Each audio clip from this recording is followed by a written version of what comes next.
En este segundo módulo examinaremos la función sexual humana o lo que llamamos respuesta sexual. Vamos a meternos también en la parte de orientación erótica afectiva u orientación sexual. Y por último, vamos a trabajar en un tema emergente supremamente interesante que tal vez en nuestra época no estaba tan vigente como lo está ahora. Estamos hablando de la identidad y expresión de género. Vamos a hacer un breve repaso sobre la anatomía del sistema reproductor del hombre y de la mujer, ¿sí? Para posteriormente entrar en su fisiología, entendido como respuesta sexual humana. Entonces allí tenemos una primera parte donde encontramos el pene, los testículos y la parte ya digamos interna que participa de todo este circuito. En el pene tenemos la cabeza del pene o glande, la corona, el surco balano prepucial, los cuerpos cavernosos, que son unas estructuras digamos, tubulares que permiten que se llenen de sangre y lograr la erección. Algunas personas piensan que el pene puede ser un hueso. No, es eminentemente muscular, como se pueden dar cuenta acá. Y tenemos también el hueso púbico, la vejiga. Fíjense que en la vejiga es el mismo conducto que se llama uretra, por donde sale la orina, pero por allí también sale el semen, que está conformado básicamente por espermatozoides que se maduran en los testículos, pasan al epidídimo y de allí por este conducto deferente se mezclan con los fluidos de la vesícula seminal, de la glándula de Cooper, de la próstata y sale lo que llamamos el semen. Entonces ese es un primer elemento que quería comentarles. Esta es la estructura general del pene, ¿sí? Donde vamos a encontrar, por ejemplo, un pene que puede estar en esos términos ya internamente. Fíjense que son estructuras eminentemente musculares que tienen los cuerpos cavernosos que se llenan de sangre y que permiten la erección. Hay diferentes tipos de penes, como ustedes pueden observar, de diferentes tamaños, diferentes grosores, colores, de tal manera que depende más de la ejecución como tal que del mismo. Aquí tenemos un pene circuncidado. Circuncidado significa que se le ha retirado esta, digamos, capa que entendemos que se puede retráctil, puede ser retráctil, ¿cierto? Y que ese prepucio, en este caso que no está circuncidado, aquí se ha retirado a través de una cirugía muy sencilla y que en algunas religiones se tiene como una práctica también en ese sentido. Quiero hacer un llamado acá interesante a lo que entendemos por el examen de testículo, ¿sí? Casi nunca lo hacemos y la idea es observar si tenemos en este testículo dolor al palparlo, alguna protuberancia, algún cambio o en el pene que nos permita identificar que algo puede andar mal y es necesario ir inmediatamente al médico a que nos examine. Y por último, para esta parte del sistema reproductor masculino, vamos a observar lo que es el examen de próstata. Fíjese cómo acá el uróloga introduce su dedo por el ano y palpa la próstata para ver si tiene algunos cambios, algunas modificaciones. Y de acuerdo a esto, también con el antígeno prostático cruzan ambas informaciones, el examen clínico con el examen sintomático y nos dicen cómo estamos. Muchos hombres consideran que esto es una violación cuando no lo es, ¿cierto? No se hacen el examen de próstata a tiempo y se mueren de cáncer de próstata, algo que ya es evitable. Entonces, este es el primer paso que vamos a observar acá. Vamos a pasar a lo que es el aparato genital femenino, que es también supremamente interesante. Aquí observamos lo que son los labios mayores, los labios menores. Miren el hueso del pubis y la parte frontal. Aquí tenemos la vejiga y la uretra y el meato urinario por donde sale la orina, que es diferente a la entrada de la vagina. ¿Sí? ¿Observan? Y aquí está el útero, que es absolutamente musculoso, muy fuerte, como un puño, y que puede tomar diferentes tamaños de acuerdo a si está o no la persona embarazada. Imagínense la capacidad que tiene este útero para crecer, al igual que este conducto vaginal. Aquí también tenemos lo que es el clítoris, que vamos a ver posteriormente. Sigamos. Entonces aquí tenemos la entrada a la vagina, por donde puede entrar el pene, depositar los espermatozoides, encontrarse con un óvulo que ha sido madurado acá en los ovarios, y estas son las trompas de falopio. Miren el ano, entonces tenemos 3 orificios, el uretral, la entrada a la vagina, el ano, y donde toda esta estructura puede generar placer para la mujer, dependiendo de sus prácticas y de su aprendizaje.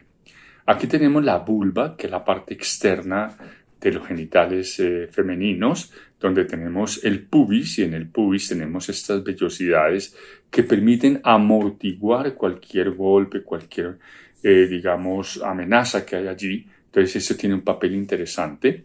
Tenemos acá el prepucio, que al igual que en el pene cubre al clítoris, ¿cierto? Ese clítoris puede ser de diferentes tamaños.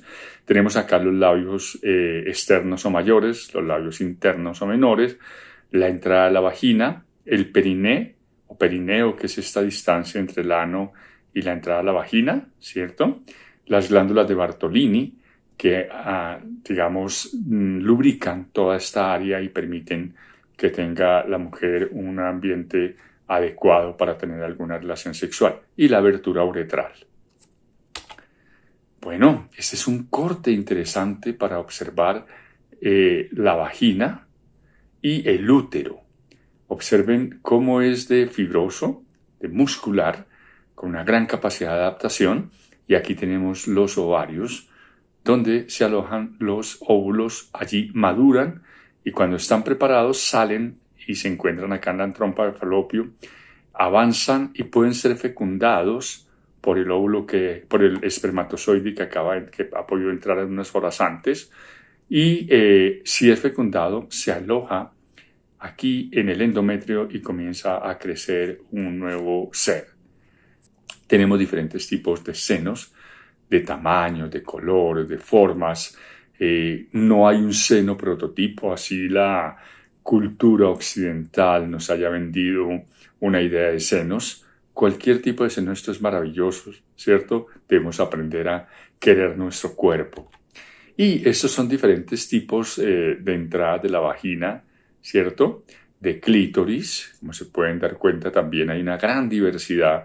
Se ha querido vender una idea de himenoplastia, de poder hacer cirugías estéticas en estos genitales externos, pero creemos que cualquier persona puede básicamente vivir con ellos amablemente, quererse a sí misma y no pasa nada. Estos son diversos tipos de himen. Recordemos que el himen está asociado con una idea de lo que es virginidad en las mujeres. Esto se puede romper al momento de nacer. Entonces, digamos que la virginidad planteada en el clítoris realmente cada día toma menos importancia, y más bien la presencia allí de vinculación afectiva, de erotismo, de placer, de cuidado por la persona, es lo que se destaca. Tenemos un himen anular, un himen tabicado, ¿cierto? Tenemos un himen que está prácticamente cerrado, pero que permite a través de estas saliditas la salida de lo que es la menstruación, y un himen que está completamente cerrado y que merecería tal vez un análisis ginecológico para decir qué se puede hacer acá en estos casos. Bueno, hablemos un poco del clítoris. Posteriormente les voy a invitar a que observemos un video que tenemos preparado muy sencillito sobre el clítoris. Esto hasta el año 2005, más o menos del año 95 al 2005, se pudo mapear. O sea, imagínense 2000 años sin conocer o más lo que realmente era el clítoris, que es muy parecido al pene. Como se pueden dar cuenta acá, tenemos el glande del clítoris, el cuerpo del clítoris, que tiene 2 grandes ramas hacia adentro, todo lo que es esta parte del bulbo vestibular, ¿cierto? La entrada, la orificio a la vagina, ¿cierto?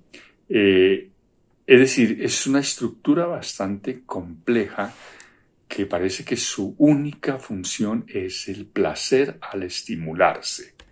Y aquí tenemos la comparación entre lo que es el clítoris y el pene, ¿sí? Como ustedes se pueden dar cuenta, son prácticamente dos estructuras muy similares, vienen del mismo elemento embrionario, ¿cierto? Y que permiten a ambos, tanto a hombres como a mujeres, obtener placer y cumplir esa función erótica de una manera adecuada. Ese es el video que les comento para que ustedes lo puedan observar y termino con lo que es un examen, digamos, pélvico, ¿cierto? De la parte interna de la mujer.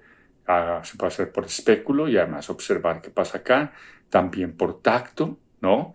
Y tomar algunas muestras de algunas células que permiten identificar si hay algún elemento que esté funcionando de una manera inadecuada. Y por último, el examen de seno. A pesar de que nosotros ya tengamos más de 50, 60 años, importante seguir haciendo este tipo de ejercicios y mirar si hay algún cambio, si hay alguna cuestión allí que prenda las alarmas y poder ir a nuestro ginecólogo y que nos examinen y ver qué es lo que puede estar pasando. ¡Hello, melones! En este canal siempre hemos hablado de la importancia de un órgano que ha ganado cada vez más popularidad, el clítoris. Y es que este no tan pequeño amigo está lleno de secretos muy interesantes para desvelar. Y os queremos contar todos los que sabemos en este vídeo. Pero antes, recuerda suscribirte a nuestro canal y activa la campanita de notificaciones para no perderte nada. Y recuerda seguirnos en Instagram porque tenemos contenido muy guay y muy original. Bien, en este canal hemos hablado numerosas veces sobre este bichillo, un órgano cuya única función conocida hasta ahora era la de dar placer. Muchos creían que se trataba de un órgano pequeño, casi microscópico, cuando en realidad el clítoris puede medir hasta 12 centímetros. Y como os imaginaréis, en 12 centímetros hay espacio para mucho. El clítoris consta de un glande, que es la parte más accesible y sensible de él. Los bracitos o las raíces del clítoris, que junto con sus bulbos abrazan la vagina y la uretra, y un tronco donde se unen estos bracitos. Además, de la misma forma que el pene tiene cuerpos cavernosos, es decir, que el clítoris se erecta. Y es que sí, aún nos queda mucho por descubrir de él. El clítoris tiene una función clara y, a ver, no creemos que nadie se atreva a negarla. Es el encargado de regalarnos placer. Mucho placer, pues tiene 8000 terminaciones nerviosas dedicadas solo a esto. Y por eso no nos extraña que el 76% de las personas con vulva necesiten estimularlo para llegar al orgasmo. Y hablando de estimular el clítoris, se puede hacer directamente y con mucho cariño y lubricante a través de su glande. También se puede estimular de forma indirecta, ya que hay personas que tienen mucha sensibilidad en el glande y que les molesta la estimulación directa, por lo que pueden hacerlo a través del capuchón, que es como un sombrerito que cubre y protege el glande del clítoris. Y además, también puedes estimularlo de forma interna a través de la zona G, que es una zona en la pared anterior de la vagina, es decir, la que mira hacia el ombligo, donde coinciden los bracitos del clítoris, la uretra y las glándulas de Skene. Y aquí puede salir la pregunta de ¿por qué alguna vez siento más con la estimulación vaginal que otras si estoy haciendo lo mismo? Pues bien, tenéis que tener en cuenta que cuando se produce la excitación, el clítoris se llena de sangre y se ensancha, rodeando aún más la uretra y la vagina. Cuando hay penetración, ya sea con los dedos, con un juguetito o con un pene, el clítoris está siendo estimulado en sus bracitos por las fricciones. Incluso, un momento, imaginaros que yo soy un clítoris, ¿vale? Por las fricciones de esta penetración, el clítoris se inclina un poquito hacia adelante, haciendo que sus estructuras más profundas se muevan. Pero un poquito, tampoco exageréis. En otro orden de ideas, recientemente se publicó un estudio sobre el clítoris realizado por el científico Roy G. Levin que apunta que la estimulación del clítoris puede tener una función reproductiva en los años fértiles. Pero ojo, no os asustéis y escuchad atentamente. Esto se debe a que la estimulación del clítoris activa el cerebro para generar cambios temporales en los genitales femeninos, tales como: mejora el flujo sanguíneo en la vagina, que ayuda, entre otras cosas, a mejorar la lubricación de las paredes vaginales, lo que facilita una penetración libre de fricción y de molestias. Cambios en el pH vaginal y la contracción de la vagina al llegar al orgasmo, que ayudan a transportar el semen a las trompas, contribuyendo a la fecundación. Como veis, el clítoris es un órgano maravilloso que merece ser explorado, disfrutado y querido, tanto a solas como en pareja. Así que dedicaos el tiempo de conocer esta parte tan importante de vuestra anatomía. Y bueno, chicas y chicos, muchísimas gracias por ver este vídeo. Manita arriba si os ha gustado y queremos leeros en los comentarios. ¿Habéis aprendido más cosas sobre el clítoris? ¿Lo habéis explorado? Recordad también suscribiros a nuestro canal y activar la campanita de notificaciones para no perderos nada y obviamente seguirnos en Instagram para no perderos ninguno de los contenidos que preparamos para vosotros. ¡Chao! Después de haber visto esta parte de los genitales, uno se pregunta, pero allí no está realmente la sustancia de este asunto. ¿De qué estamos hablando? Básicamente el sistema sexual humano, donde el cerebro es el principal órgano sexual del hombre y de la mujer, de cualquier ser humano, ¿sí? O sea, todo lo que ocurre en los genitales realmente está ocurriendo en nuestra cabeza, en nuestro cerebro. Y eso está mediado por nuestro cuerpo, por nuestra historia, nuestra biografía, por la cultura en la que nos encontremos. Simplemente imagínese una mujer, por ejemplo, que vive en un país musulmán a una mujer que vive en un país latinoamericano. ¿Cómo vive su vida sexual allí? Entonces, siendo el cerebro nuestro principal órgano sexual, debemos tener en cuenta allí todas nuestras experiencias sexuales, desde de antes de tener el primer coito, ¿cierto? El primer coito, posterior a esto, ¿cómo puede la persona aprender a vivir una vida erótica satisfactoria en cualquier etapa de su vida? ¿Sí? Esto se puede aprender realmente, puede explorarse el cuerpo, explorar nuevas sensaciones que ni nos imaginábamos que podíamos llegar a tener. Hay personas, por ejemplo, que creían que solamente podían tener un orgasmo, mujeres, y cuando sueltan un poco el cuerpo y se llevan por la pasión y tienen una pareja que es muy comprensiva y que va entendiendo ese ritmo, puede llegar muy lejos sin darse cuenta realmente que tenía toda esa potencialidad, pero que fue descubriendo. A través de los órganos de los sentidos vivimos nuestro erotismo. Y allí comienza la respuesta sexual humana, ¿sí? O sea, vemos el olfato, el gusto, el tacto, el calor, el movimiento, la imagen, recrear en nuestra mente cosas bonitas para irnos preparando para una relación sexual es una buena aproximación.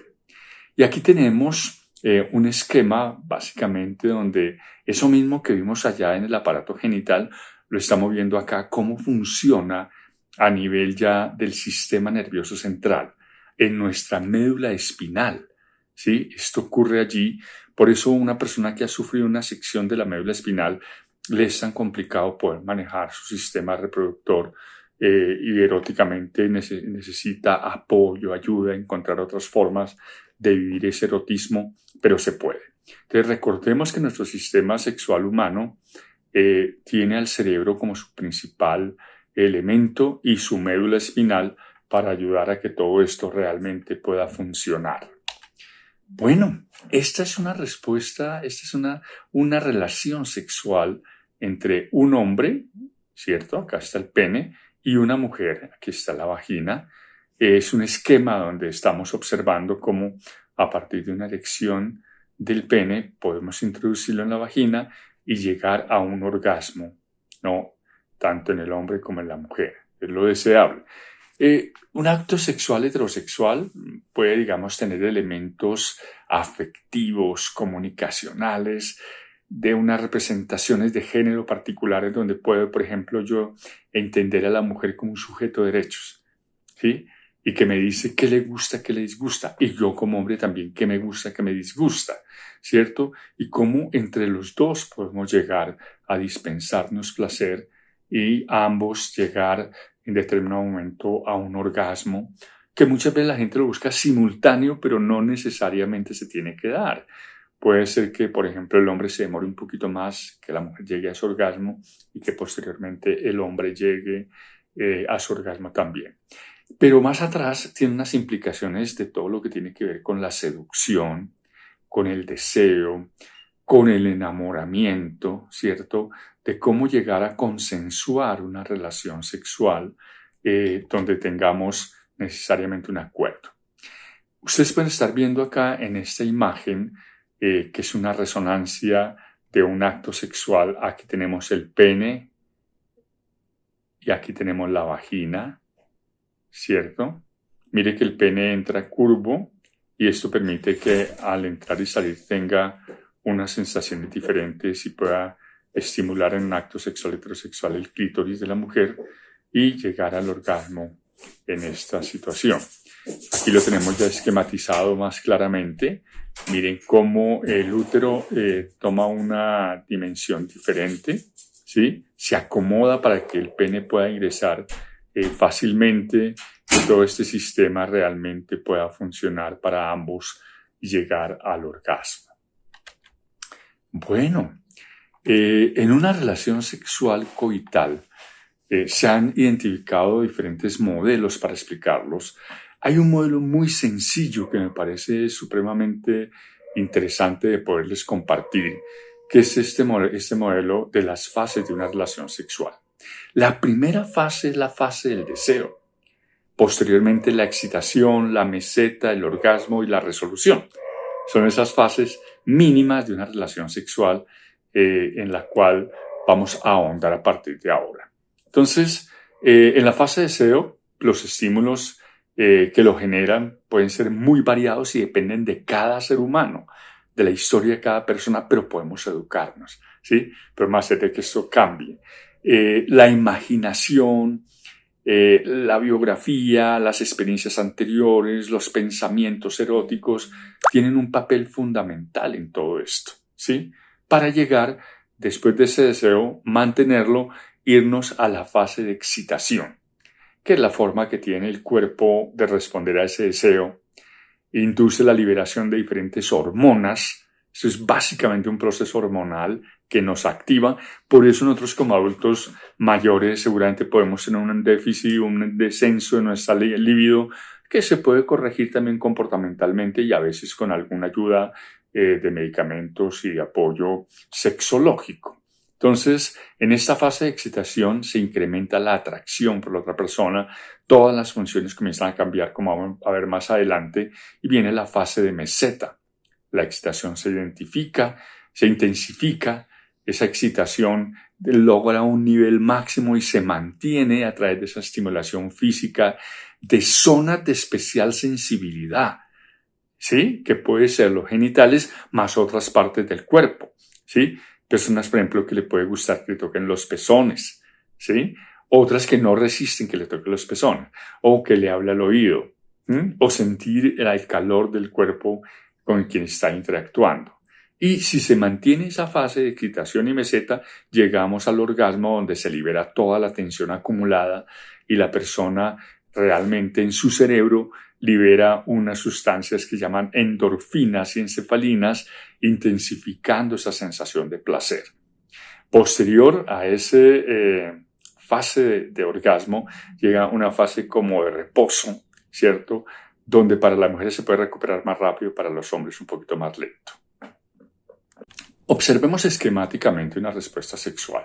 Entonces aquí tenemos la fase de deseo, inicialmente, que puede tener un periodo de horas, minutos, semanas, dependiendo de lo que usted estime conveniente.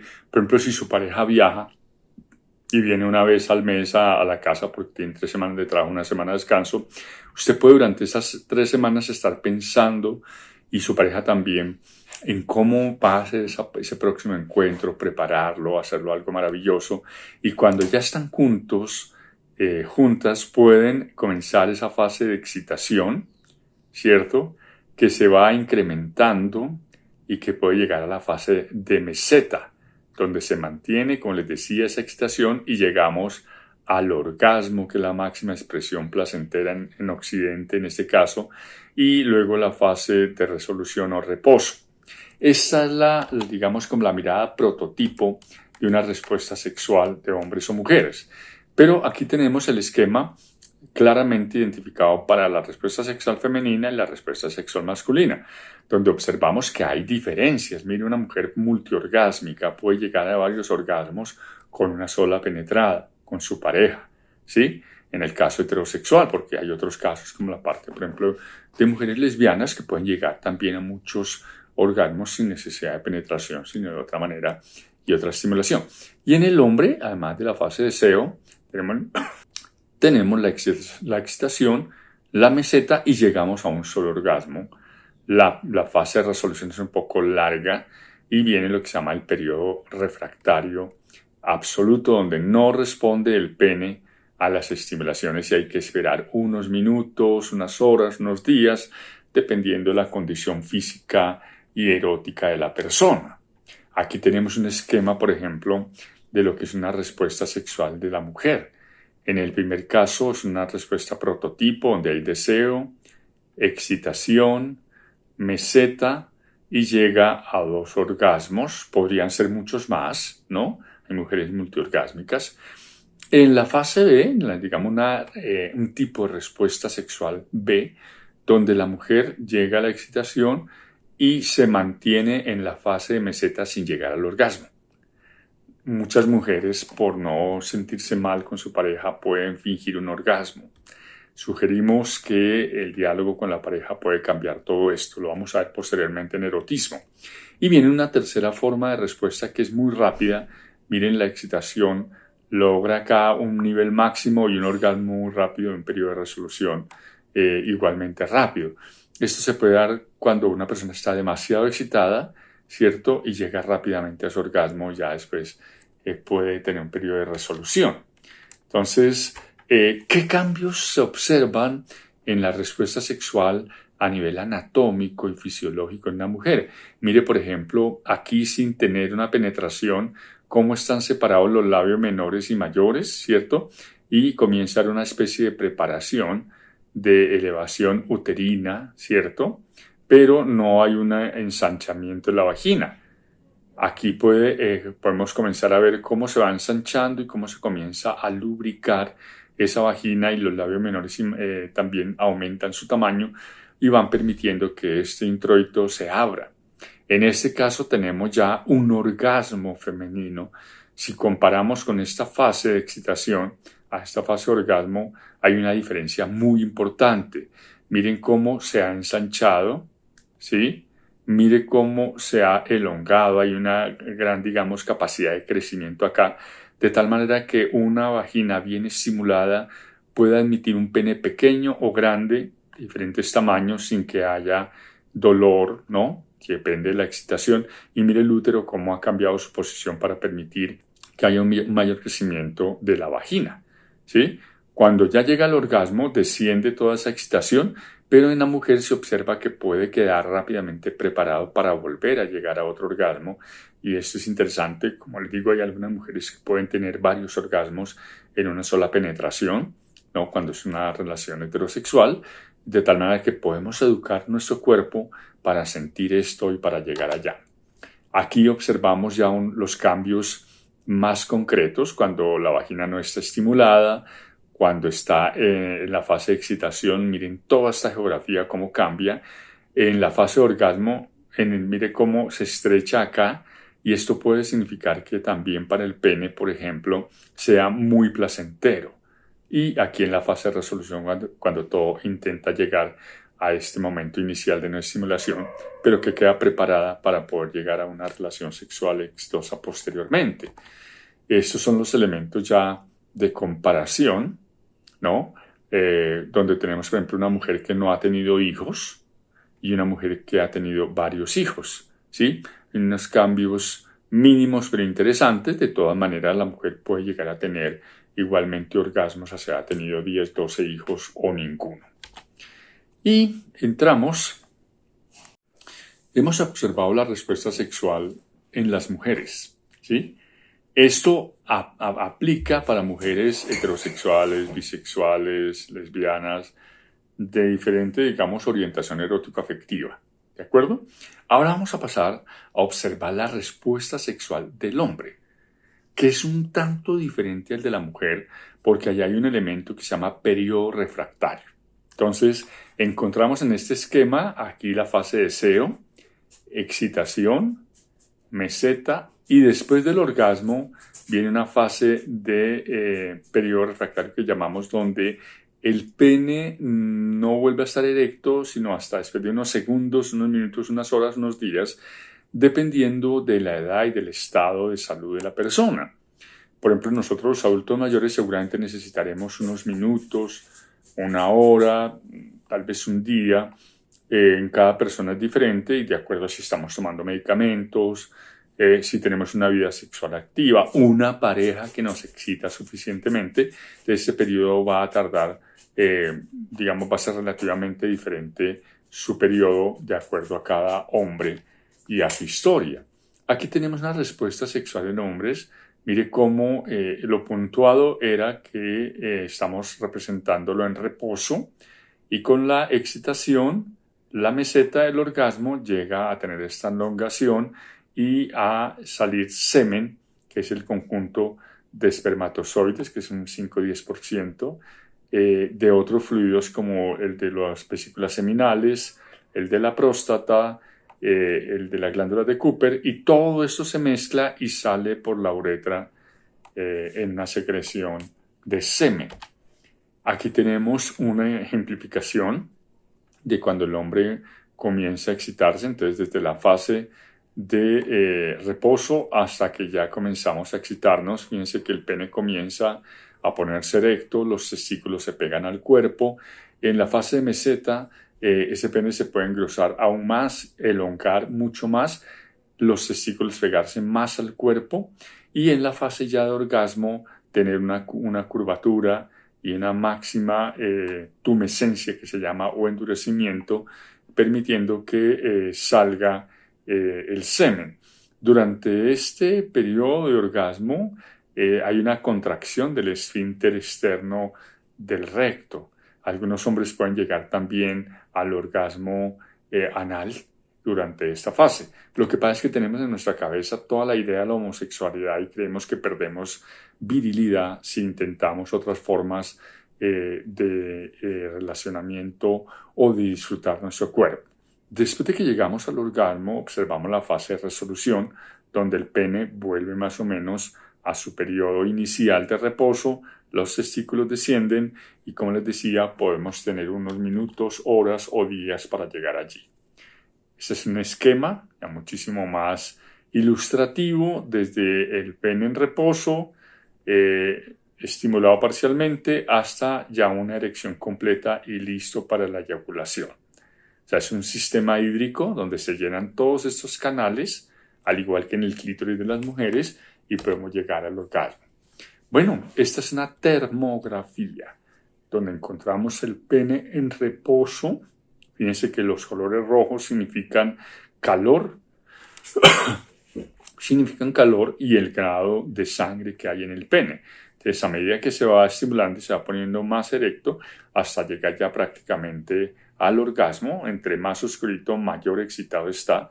Fíjense que la cabeza del glande es absolutamente excitante y permite que haya un mayor relacionamiento de placer.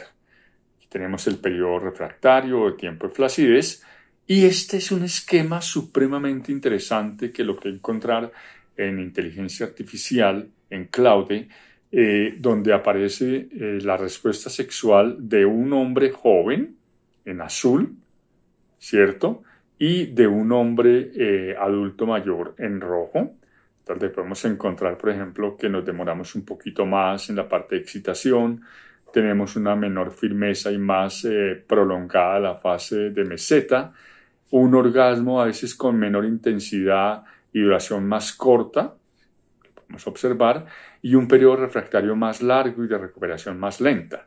¿Sí? Pero esto lo podemos manejar con nuestra pareja, podemos dialogar, jugar, acariciarnos, besarnos, todo esto. Entonces, durante esa respuesta sexual en hombres mayores, la fase de excitación se considera que es más lenta y gradual, que requiere una mayor estimulación, que la erección puede tardar más en desarrollarse. En la fase de meseta, como podemos observar, hay menor firmeza en la erección, puede durar más tiempo que en los adultos jóvenes y puede haber menor secreción preeyaculatoria. Y en la fase de orgasmo podemos encontrar una intensidad generalmente menor, un menor volumen de eyaculación, contracciones menos potentes y de menor duración, y por último la fase de resolución, que es ese periodo refractario que puede ser un poco más largo y en el cual podemos tener un periodo de excitación un poco más lento y puede necesitarse de horas, días para recuperar la capacidad de respuesta. Estos cambios son absolutamente normales y están relacionados con las modificaciones fisiológicas naturales del envejecimiento, como la disminución de hormonas, como les decía anteriormente, la testosterona principalmente, pero también los cambios vasculares. Entonces hay que tener absoluta tranquilidad en todo esto para poder tener una buena relación sexual. Y por último, la comparación de la respuesta sexual en mujeres adultas jóvenes y adultas mayores, ¿sí? Entonces podemos observar, por ejemplo, que su excitación puede ser más lenta, puede haber menor lubricación, por eso los lubricantes externos, artificiales, pueden ayudar muchísimo, puede haber una excitación muchísimo más prolongada, una menor vasocongestión, es decir, que se preparen menos los órganos sexuales, pero que se pueden ayudar muchísimo con la práctica y mantener como el estado físico. Hay una menor expansión de la vagina, puede ser una fase más gradual, más demorada, la fase de meseta, y vamos a entrar en la fase de orgasmo, donde la intensidad puede ser variable, pueden haber menos contracciones, aunque persiste la capacidad multiorgásmica, no en todas las mujeres podemos observar esto, aunque con educación y con práctica lo podemos lograr. Y por último, puede haber un mayor periodo de recuperación, ¿cierto? Sin que hablemos de periodo refractario. La mujer rápidamente puede recuperar su estado de no excitación y volver a iniciar una relación sexual allí en esto. Haciendo resumen de la respuesta sexual en mujeres mayores, entonces presentan una excitación más lenta, requiriendo mayor tiempo y estimulación. Por eso el juego erótico es tan importante. Debe haber lubricación con ayuda, por ejemplo, Calle de Johnson & Johnson u otras marcas. Hay uno de Profamilia muy bueno también. No utilizar productos como cremas, como aceites, porque esto puede dañar toda la flora de toda esta zona de la vagina, irritar y hacer más daño en la mujer. Entonces tiene que ser unos lubricantes que ojalá sean recetados. Algunos traen medicamentos. Menor vasocongestión de los tejidos genitales y la excitación puede ser igualmente intensa, pero con cambios físicos menos evidentes. En la fase de meseta, para una menor expansión del tercio externo de la vagina, que veíamos en las imágenes que era bien amplio y ancho, una reducción de la elevación de los labios mayores, una coloración menos intensa de los labios menores y una respuesta del clítoris que se preserva a pesar de la edad. O sea, esa parte tan importante de la mujer, si se mantiene educada, puede recuperar, su sintonía con el placer. Y en la fase de orgasmo pueden haber contracciones orgásmicas menos intensas y en menor número, para una reducción en la intensidad a nivel subjetivo. ¿Sí? La capacidad multiorgásmica puede mantenerse en muchas mujeres, si no en todas, y puede haber una mayor variabilidad individual. En la fase de resolución hay un retorno más rápido al estado no excitado, menor congestión residual en la pelvis y una reducción más rápida del enrojecimiento sexual. Como les decimos, al igual que en el hombre, estos cambios son naturales. A nivel fisiológico hay menos estrógenos, por ahí ha llegado la menopausia, ¿cierto? Con unos cambios anatómicos normales del envejecimiento que hacen, por ejemplo, un adelgazamiento de los tejidos vaginales y una menor circulación sanguínea, y que se puede ayudar mucho con algunos fármacos que puede formular algún sexólogo o sexóloga experto en el tema.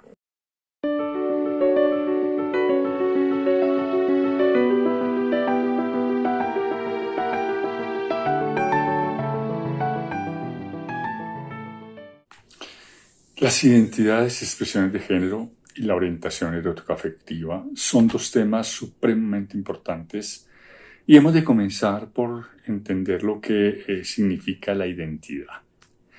La identidad es ese preguntarse por quién soy yo, ¿sí? Y afortunadamente tenemos casos donde seguimos durante toda nuestra vida preguntándonos por ese conjunto de rasgos propios que me caracterizan como persona, ¿sí? Donde yo realmente le pongo casi que la huella digital a mi comportamiento.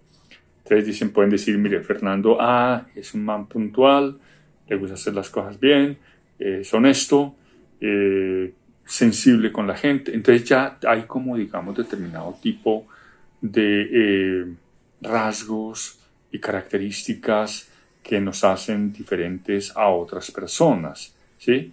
Y esa es nuestra identidad, es la conciencia interna profunda de lo que realmente somos frente a sí mismos y frente a las demás personas. Hay diferentes teorías para avanzar sobre esto. Hacen alusión a la experiencia, especialmente a la relación con otras personas, con nosotros mismos, nosotras mismas, y es posible entender esa identidad también en el ámbito de la sexualidad, ¿sí? Donde también se identifican por elementos claves como son, por ejemplo, el sexo biológico, la identidad erótico-afectiva o orientación sexual y, por supuesto, la identidad de género. Entonces, recuerden que en la parte biológica nosotros hablábamos allí básicamente del sexo, ¿cierto? Pero para llegar allí debemos mirar, por ejemplo, ese yo íntimo, a quiénes somos nosotros internamente, allá como seres humanos, cómo nos ven, digamos, nuestro contexto social, nuestra pareja, nuestra familia, el grupo social en el cual nos desarrollamos, y cómo públicamente nosotros manifestamos esa intimidad, esa forma de ser y estar. Porque pueda que en la casa seamos joviales, chistosos, todo eso, pero un poco ya en el público comúnmente nos reduzcamos, seamos una persona un poco más apacibles, más tranquilas, o por el contrario, que en el público seamos personas que estamos siendo muy joviales, entonces en la casa un poco más reservados. Entonces lo sabemos cada quien, cada persona. Recordemos que en el sexo biológico tenemos básicamente macho, varón, hombre, hembra o mujer, y las personas intersexuales, que son todas esas posibilidades que llamábamos antes hermafroditismo, ¿sí? Esa es la primera parte de esa identidad sexual. Entonces, hombre, mujer, intersexual básicamente allí, ¿cierto? Y en cuanto a la orientación erótico-afectiva, que es esa segunda parte de la identidad sexual, puede haber también un elemento político en todo esto que haga parte de esa identidad sexual, que vamos a trabajar básicamente esos tres elementos, que ya vimos la parte biológica, ¿cierto? Y ahora vamos a la parte erótico-afectiva. ¿Hacia dónde va mi deseo sexual? Sería como la pregunta para hablar de orientación sexual, de orientación erótico-afectiva.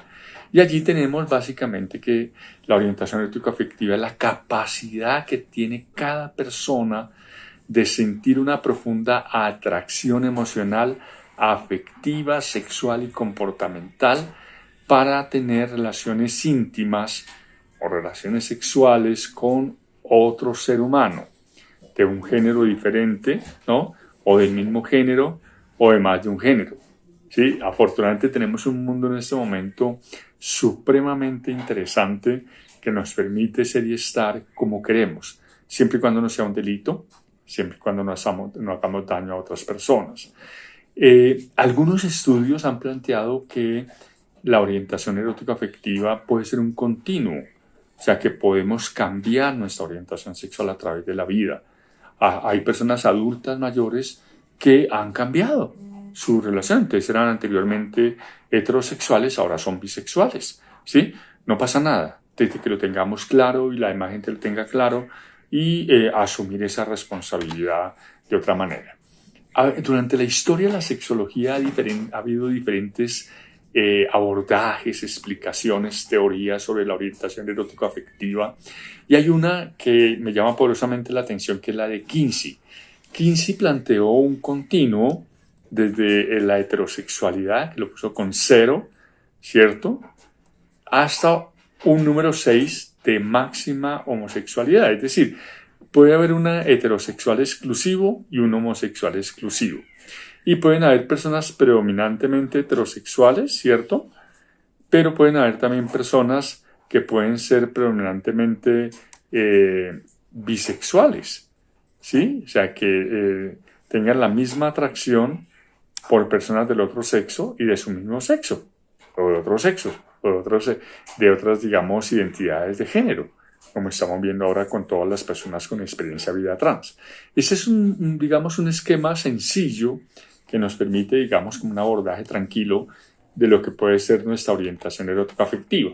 En este ya es un poco más específico y entiende una nueva categoría que viene, digamos, manifestándose hace unas cuantas décadas, que es la de asexual, que es una persona que no presenta interés por mantener relaciones coitales, así tenga vinculación afectiva.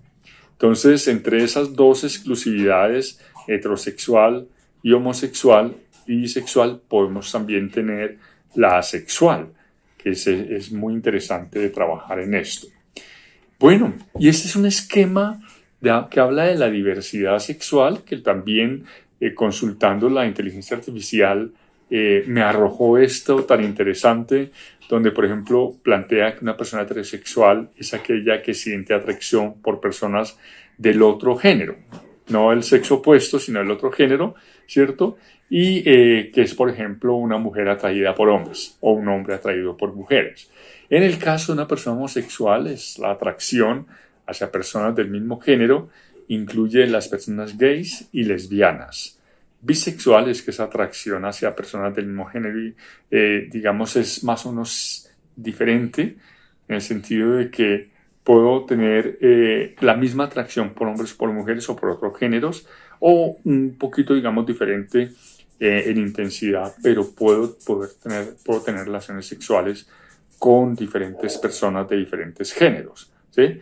Una persona pansexual es aquella que siente atracción hacia personas independientemente de su género e identidad. O sea, puede tener relaciones sexuales con cualquier persona.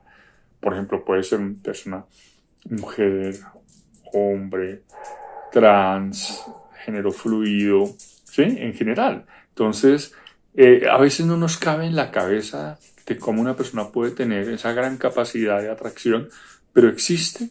Y mientras no haya un delito, o sea, tener relaciones sexuales con menores de edad, que es un delito en Colombia, no pasa nada, ¿sí? En la intimidad las personas tienen diferentes tipos de aproximación erótico-afectiva que es respetable y que puede llevarse a cabo dentro de una relación de consenso y mutuo respeto. La parte de asexual, donde hay poca o ninguna atracción sexual hacia otras personas, puede sentir atracción romántica, vinculación afectiva, más no vinculación erótica. Demisexual es aquella persona que siente atracción sexual solo después de formar un vínculo emocional profundo con la otra persona. Entonces, seguramente esta persona demisexual no podría tener relaciones sexuales fortuitas, que, digamos, pueden sucederse muchas veces en la vida, sin que eso sea bueno ni malo, es sencillamente. La persona grisexual, que es aquella experiencia de atracción sexual limitada, en raras ocasiones o con baja intensidad, ¿cierto?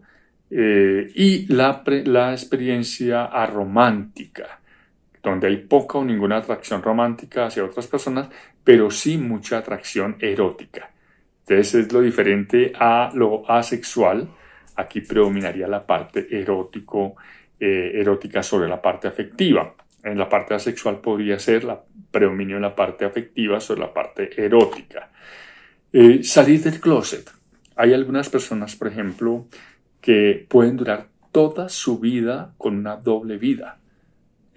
La vida pública, ser heterosexuales, un padre y una madre ejemplar, pero en su privacidad poder tener un compañero, una compañera del mismo sexo, con el cual han convivido muchísimas experiencias y llega un determinado momento y dicen, no puedo más con esto, voy ahora a sincerarme y a ser como yo quiero ser.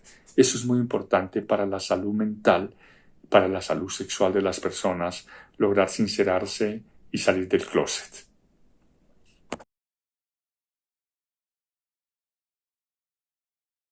Comportamientos que una determinada cultura asocia con el sexo biológico de una persona. Entonces, al hombre se le exige que sea un macho, machote, proveedor, o por el contrario, que sea corresponsal, no violento, diverso, que tenga una aproximación centrada en derechos. ¿Ven? Son las dos caras de la moneda. ¿En dónde estamos y cómo podemos transitar hacia una propuesta un poco más amplia y democrática? El género se construye mediante procesos de comunicación, a través del ejemplo, del manejo del poder, de transmitir sutil pero efectivamente unas formas de ser y estar en el mundo a través de la crianza, la educación.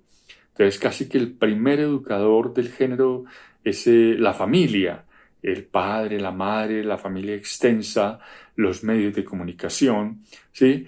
Y ahí es donde nosotros tenemos como adultos significativos una gran responsabilidad de presentar una propuesta amplia de lo que es el género democrática del siglo XXI. Ustedes pueden observar en las imágenes que allí hay personas, artistas, ¿sí? A veces del común, de la gente común y corriente como nosotros, como nosotras, que en la parte, cuando uno mira de espalda, dice es una mujer, que se voltea y tiene barba y bigote, ¿sí?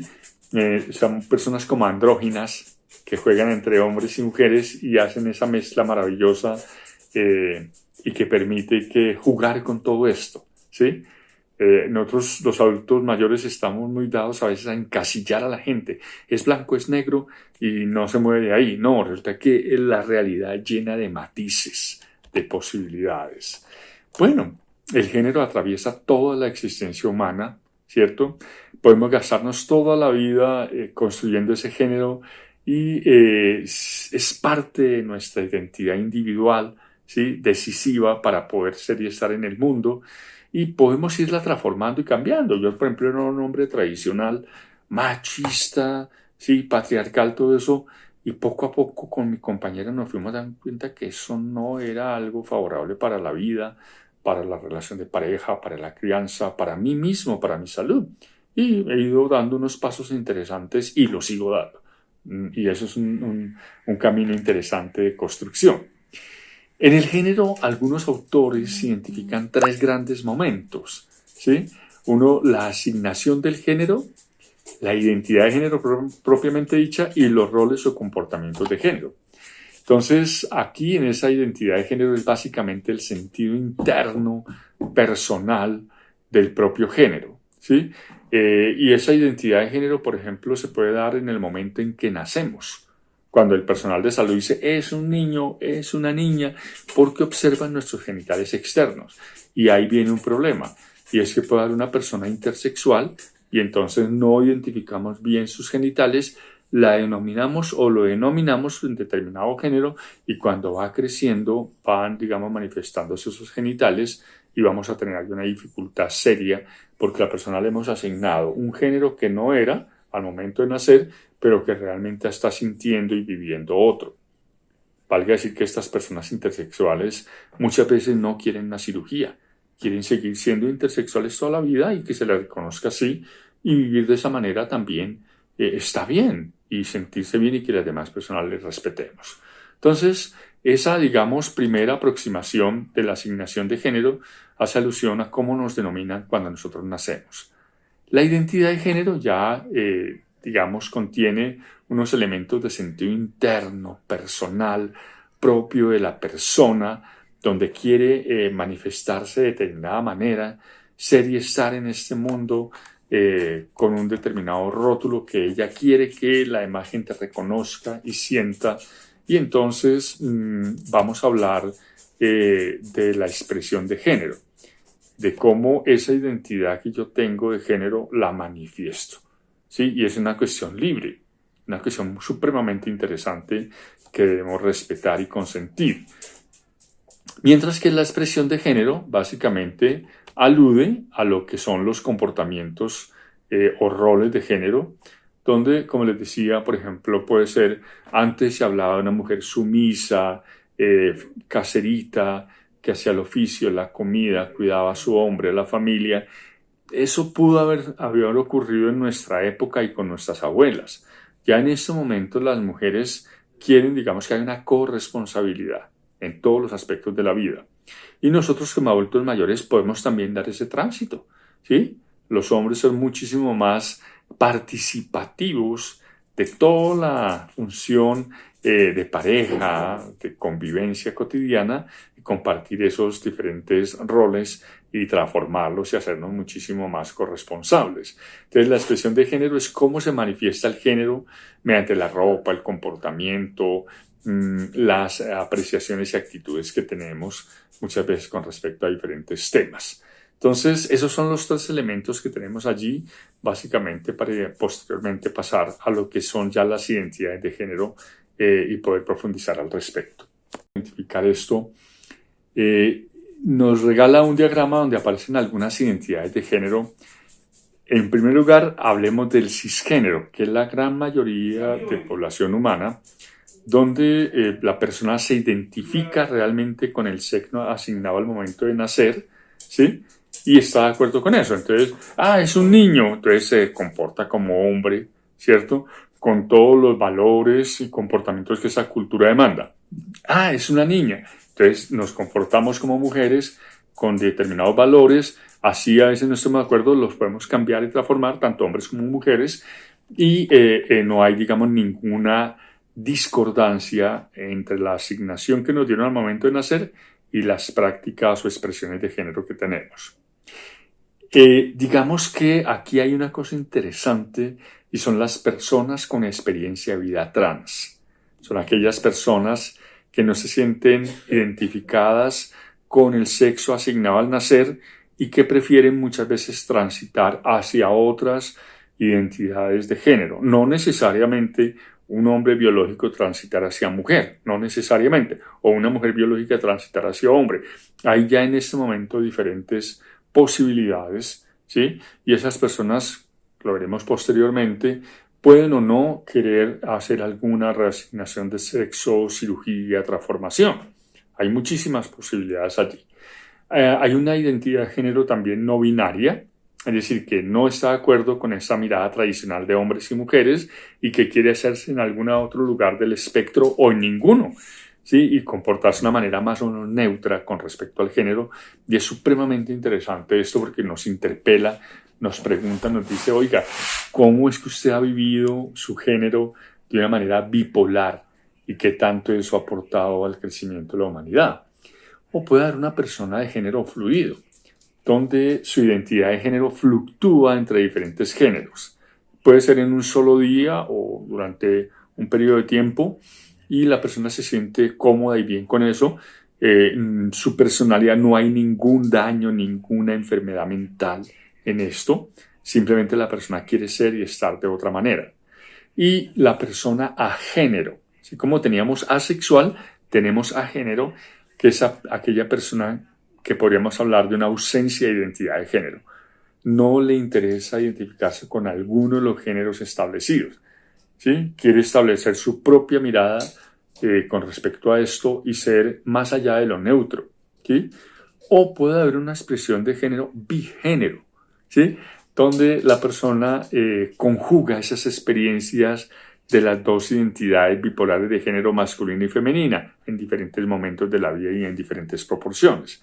Entonces, como se ven, observamos una especie de espectro de esa identidad y expresión de género, donde la persona puede estar conforme o no conforme con ese género asignado al momento de nacer y comportarse de una manera particular gratamente esta sociedad del siglo XXI lo está planteando. Y así hayan algunas políticas en algunos estados que van en contra de esa diversidad, identidad e inclusión, las personas prevalecerán, ¿sí? Esto no es una moda, esto realmente es algo que llegó para quedarse, es algo supremamente importante y que debemos respetar, ¿sí? De hecho, en algún momento hablaremos posteriormente sobre pautas y prácticas de crianza que favorezcan a los sectores sociales LGBTI desde que nacen hasta su edad de adultos mayores, como hombres y mujeres allí. Bueno, esa identidad entonces muchas veces nos lleva a que nosotros nos creemos de determinada manera, pero la gente nos ve de otra manera. Entonces, muchas veces queremos que haya como una afinidad entre esas dos miradas de lo personal y de lo social, ¿sí? Entonces viene esa expresión de género. Ustedes pueden estar observando allí un hombre trans, ¿sí? Era una mujer biológica que se hizo una mastectomía, se quitó sus senos y ahora se asume como hombre, ¿sí? Esto se lo voy a compartir es a través de una revista que se llama Género, la Revolución, que salió en el año 2017, de National Geographic, donde hace toda una descripción supremamente interesante del género en los diferentes continentes donde vive la humanidad, ¿sí? Esta es una experiencia que quiero que ustedes observen en sus casas, les vamos a dejar el enlace, y es la señorita María Luisa, la señorita María. Esta mujer es de un pueblo de Boyacá, donde nació, creció. Es un hombre biológico que se identifica como mujer, una mujer campesina, ¿sí? Y es supremamente interesante porque es ver que esto de la transexualidad se da en cualquier cultura, en cualquier contexto y que es respetable. Y ver cómo su comunidad la va respetando, la va asumiendo como una mujer trans, ¿cierto? Y ella, con toda su cualidad humana, nos manifiesta cómo ha sido su vida desde la infancia hasta ya la adultez y cuál es su proyecto de vida. Entonces es interesante que puedan observarlo allí. Este es un caso paradigmático el que les quiero comentar. Aquí al lado izquierdo aparece un señor que acaba de ganar el pentatlón, que era la prueba más fuerte de las Olimpiadas cuando estaba la Unión Soviética y los Estados Unidos. El que ganara las Olimpiadas iba ganando la Guerra Fría. Entonces, este señor de Estados Unidos gana el pentatlón. Entonces, en las cajitas de cornflakes, aquí a la derecha, le dice, mire, si usted consume nuestro producto, se va a volver machote como este señor. Es fuente de energía, de transformación, todo ese ta. Bueno, se casa con la mamá de las Kardashian, las adopta, es el padrastro de las Kardashian, tiene sus propios hijos, ¿sí? Y unos años después, a los 65 años de edad, dice, ya no puedo más con esto. Ahora llámeme Kathleen Jenner, ¿sí? Entonces, cambia toda esa vida heterosexual, masculina, por una vida de experiencias de vida trans, femenina, ¿sí? Y comienza a transformarse y a hacer lo que quería hacer seguramente desde hace muchísimo tiempo, ¿sí? Entonces, fíjense que nunca es tarde para llegar a ser lo que queremos ser en cuanto a nuestra identidad de género. Ese es un caso paradigmático a los 65 años. Ese es otro video que les invito a ver en su casa. Lo sacaron Los Informantes, que es un programa de alguna de las cadenas televisivas nacionales, y donde se presenta la experiencia de la principal mujer cirujana en cambio de sexo en Estados Unidos. Vale la pena observarlo. Y entramos a la parte final ya de este segmento, donde vamos a presentar una experiencia colombiana, ¿sí? De género, de un género diverso. Entonces tenemos allí a Brigitte Batiste. Brigitte Batiste es una persona con una experiencia científica reconocida nacional e internacionalmente. Es la actual rectora de la Universidad EAN en Bogotá y su talento le ha llevado a tener cargos de dirección importantes en la parte ambiental y de desarrollo humano. Esta persona inicialmente se llamaba Luis Guillermo Batiste, ¿cierto? Su identidad sexual era de hombre.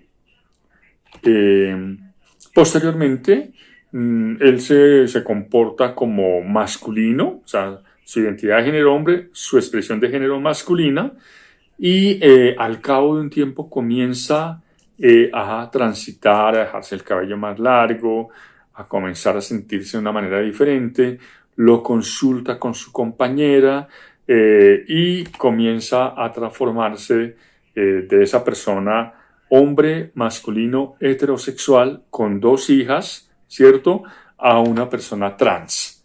Va y cambia su cédula de identidad, ya no es Luis Guillermo, sino Brigitte Batiste, ¿sí? Y ahora se siente femenina, ¿cierto? Entonces, identidad de género por el lado biológico sigue siendo hombre, pero ahora se comporta como mujer, o sea, femenina. Sigue casado con la misma mujer y se considera lesbiana, ¿sí? Interesantísimo, ¿no? Ese cambio tan interesante de responsabilidad y de esa mujer que acepta ese tránsito y sus 2 hijas también lo promueven y sacan adelante esa familia. Actualmente, entonces, Brigitte Batiste vive una vida un poco diferente a la que comenzó cuando era Luis Guillermo, ¿sí? Entonces, ese es un caso colombiano paradigmático de éxito, en el sentido que esta persona, de acuerdo a sus talentos, a su inteligencia, ha logrado salir adelante y demostrar que la identidad y expresión de género son una parte de esa identidad sexual, pero no lo es todo. Que de todas maneras detrás de todo esto hay una persona con cualidades, con sueños, con posibilidades, que es aceptada en el mundo y que puede desarrollarse humanamente con una potencialidad impresionante y que puede apoyar a otras personas en su proceso.